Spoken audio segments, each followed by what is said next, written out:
తిరుపతి ప్రాంత ప్రయోజనాలు లేకుండా చంద్రబాబు స్వార్థ ఆర్థిక రాజకీయ ప్రయోజనాల కొరకు మరి తిరుపతికి రావాల్సినటువంటి రాజధానిని తుళ్ళూరుకు తీసుకెళ్లాడు.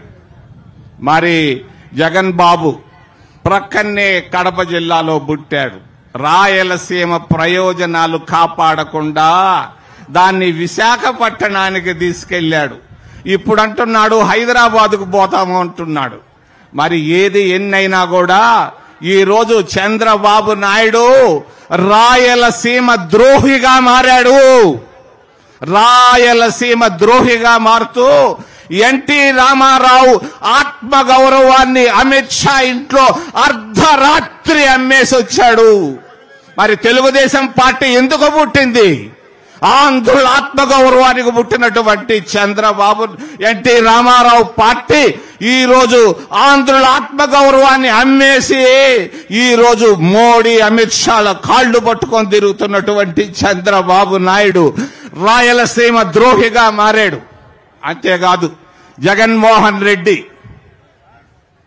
దళిత ద్రోహిగా మారాడు. జగన్మోహన్ రెడ్డి ఎందుకు మారాడు? దళితులకు ఏం చేశాడు? ఓట్లు వేయించుకున్నాడు, స్కాలర్షిప్లు ఆపాడు, ఎస్సీ ఫైనాన్స్ కార్పొరేషన్ ని మూసేశాడు, ఇళ్లు కట్టించకుండా ఆపేశాడు. అంతేకాదు దళితులకు ఇవ్వాల్సినటువంటి స్థానాన్ని ఇవ్వకుండా దళిత ద్రోహిగా మారినటువంటి జగన్మోహన్ రెడ్డి రేపు రాబోయేటువంటి ఎన్నికల్లో చంద్రబాబు నాయుడు మరి జగన్ బాబులు ఇద్దరు కలిస్తే 175 స్థానాల్లో 50 స్థానాల కంటే ఒక్క సీటు కూడా ఎక్కువ రాదని తెలియజేస్తూ షర్మిలమ్మ గారు అదృష్టవంతురాలని నేను ఎన్నోసార్లు చెప్పాను. సమయస్ఫూర్తి ఉంది, సరైన సమయంలో వచ్చి కూర్చుంది, మధ్యలో వచ్చి కూర్చుంది. మరి 130 సీట్లు,